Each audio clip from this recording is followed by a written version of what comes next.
할렐루야. 10월 6일 목요일 아침입니다. 멋있고 맛있고 향이 있는 제자.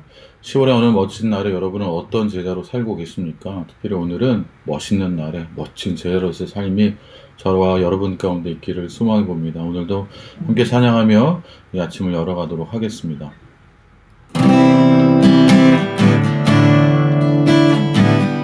주께 가까이 날 이끌소서.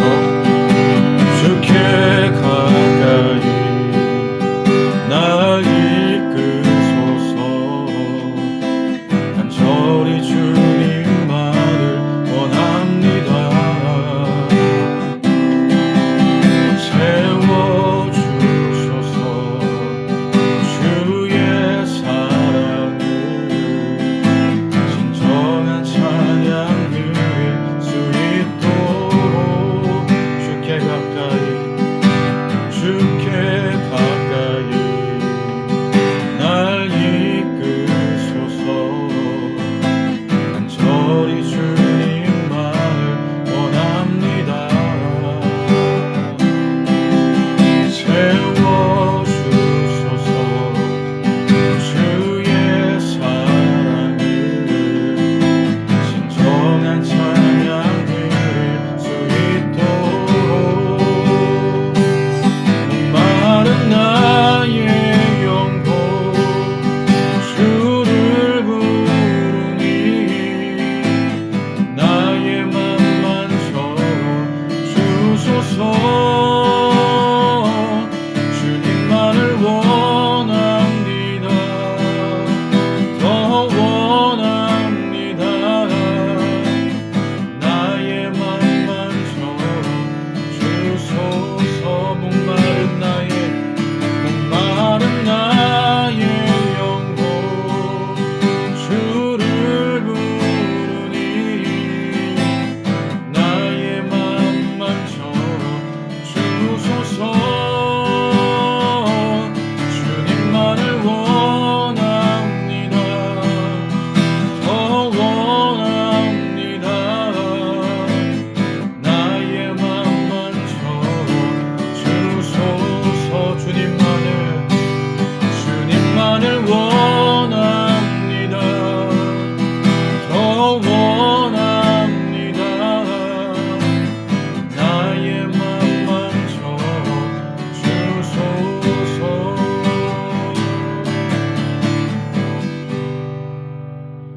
아멘. 오늘도 우리가 주님을 더 원하고 원하는 하루가 될 수 있기를 소망해 봅니다. 요한계시록은 미래의 일에 대한 예언서입니다. 미래의 성도들에게 큰 환난이 있을 것에 대한 예언입니다. 그리고 그 환난을 버티고 끝까지 싸움하는 성도들에게 곧 예수님이 오셔서 구원하실 것에 대한 예언입니다. 그 싸움은 누구와의 싸움일까요? 큰 음녀, 바벨론, 짐승, 용과 같은 상징적인 이미지들이 등장합니다. 이러한 이미지들은 로마를 상징하는 것입니다. 로마의 박해 아래에서 로마라는 이름을 적은 편지를 회람할 수 없었기에 이러한 상징적인 이미지들로 표현한 것입니다. 즉, 사도 요한은 예수님께서 보게 하신 로마의 박해를 편지의 형식을 빌려 예언하였습니다. 그리고 힘들어도 조금만 버텨라. 그러면 예수님께서 곧 오신다. 예수님의 나라가, 하나님의 나라가 곧 확실하게 임할 것이다 라고 전해주고 있는 것입니다. 이런 내용을 기억하면서 오늘 본문을 살펴보려고 합니다. 오늘 말씀과 동의하는 하루의 본문은 요한계시록 8장입니다. 오늘 본문은 어린 양, 곧 예수님의 손에 들린 구원과 심판이 적힌 두루마리에서 시작됩니다. 이 두루마리는 7개의 인으로 봉해졌습니다. 그리고 어린 양이 이 인을 하나씩 뗄 때마다 땅에 큰 재앙이 임합니다. 네 번째 인까지를 뗄 때 전쟁과 기근과 흉년, 전염병 등이 임합니다. 이것은 모든 인류에게 다 임하는 심판입니다. 그리고 다섯째 인을 떼실 때에는 예수님을 믿다 죽임당한 자들의 영혼이 자신들이 흘린 피에 대해 갚아주기를 호소합니다. 로마의 박해로 죽은 순교자들입니다. 또한 여섯째 인을 떼실 때 일어난 일은 다시 한번 우리가 함께 읽어보면 좋겠습니다. 요한계시록 6장 15절부터 17절까지입니다. 땅의 임금들과 왕족들과 장군들과 부자들과 강한 자들과 모든 종과 자유인이 굴과 산들의 바위 틈에 숨어 산들과 바위에 말하되 우리 위에 떨어져 보좌에 앉으신 이의 얼굴에서와 그 어린 양의 진노에서 우리를 가리라. 그들의 진노의 큰 날이 이르렀으니 누가 능히 서리요 하더라. 땅의 임금, 왕족, 장군들, 부자들, 이들은 누구입니까? 그들은 그리스도인들을 핍박하고 죽인 자들, 로마인들과 그들의 하수인입니다. 그들이 예수님의 심판의 날에 두려움에 떨고 있는 장면입니다. 그리고 오늘 본문 1절에서 다시 시작됩니다. 1절과 2절을 제가 읽겠습니다. 일곱째 인을 떼실 때에 하늘이 반시쯤 고요하더니 내가 보매 하나님 앞에 일곱 천사가 서 있어 일곱 나팔을 받았더라.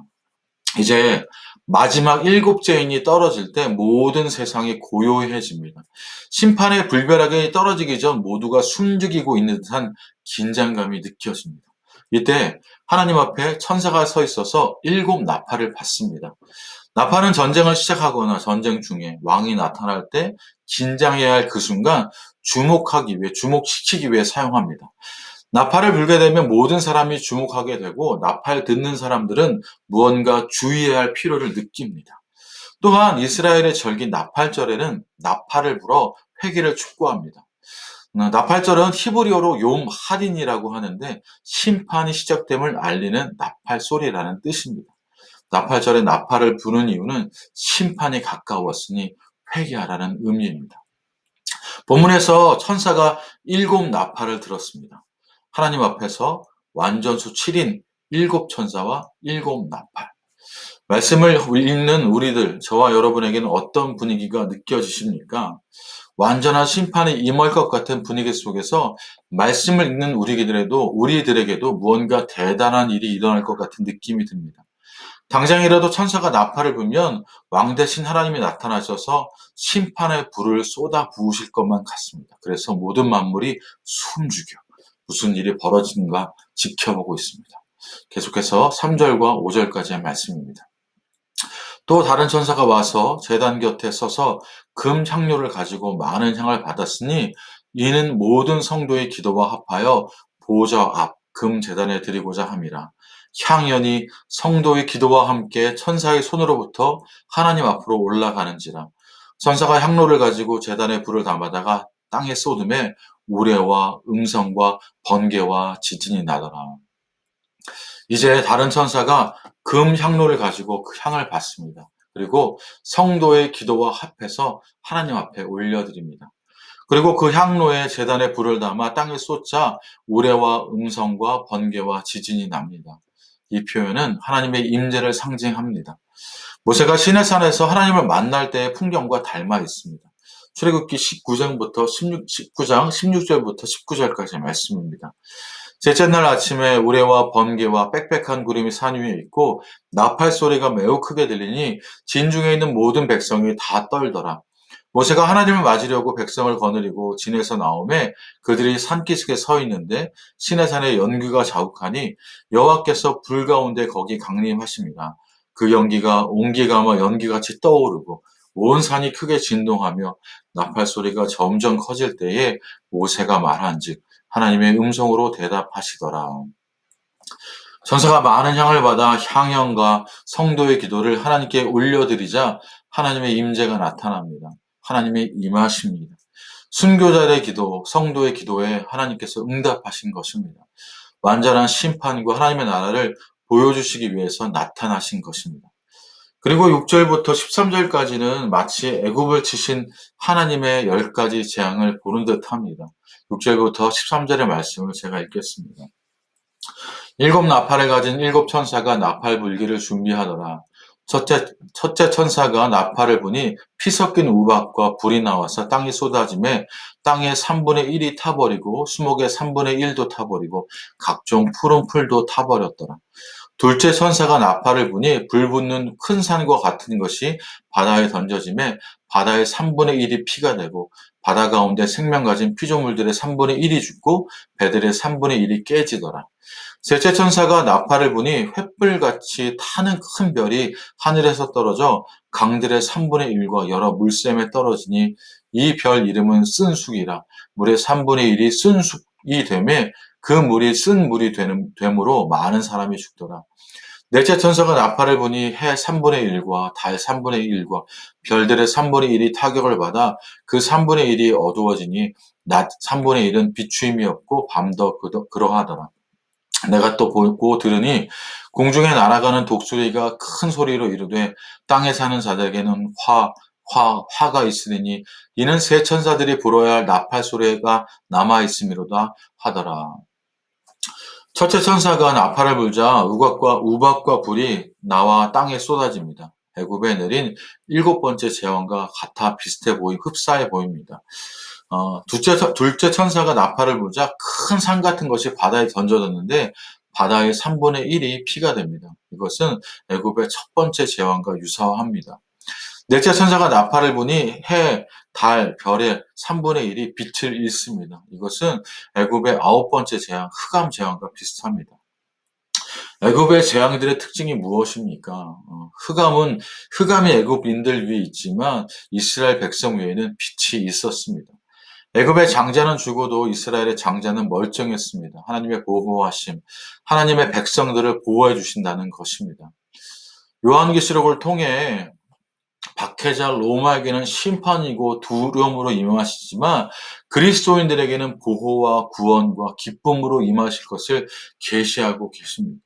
또한 요한계시록은 저와 여러분, 우리에게도 말씀하고 있습니다. 이 혼탁한 세상, 전쟁과 기금, 전염병, 지진과 같은 말세의 징조들이 보이는 이 세상을 살아가는 우리에게 기도하라고 명령하고 있습니다. 하나님이 임하시면 성도들의 기도에 완벽하게 응답하실 것입니다.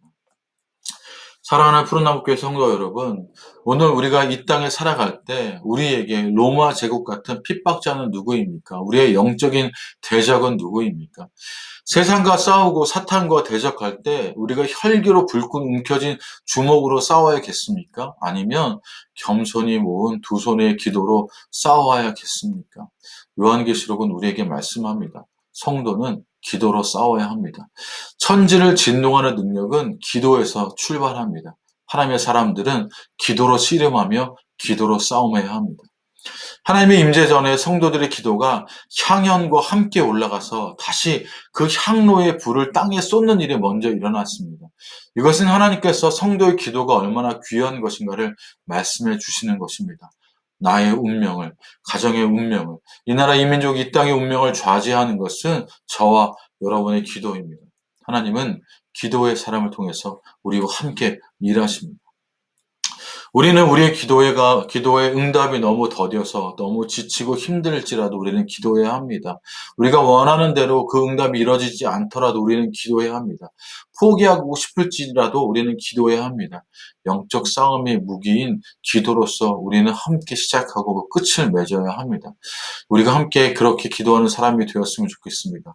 이 시간 우리 함께 기도하며 나아갑시다. 주님, 우리가 기도의 사람이 되어서 하나님의 마음을 움직이고 세상을 움직이는 사람이 될 수 있기를 원합니다. 우리 기도가 향로 속에 담겨지고 그때에 하나님 그것이 땅에 쏟아졌을 때 주님의 놀라운 임재가 함께하는 것처럼 우리가 그렇게 먼저는 기도하는 사람들이 될 수 있도록 혼탁한 세상에서 말세의 징조들이 보이는 이 시간 우리가 먼저 기도하는 기도의 사람이 될 수 있게 해달라고 함께 기도했으면 좋겠습니다. 그리고 우리 함께 다음 세대를 위해서 함께 기도하며 나아갑시다.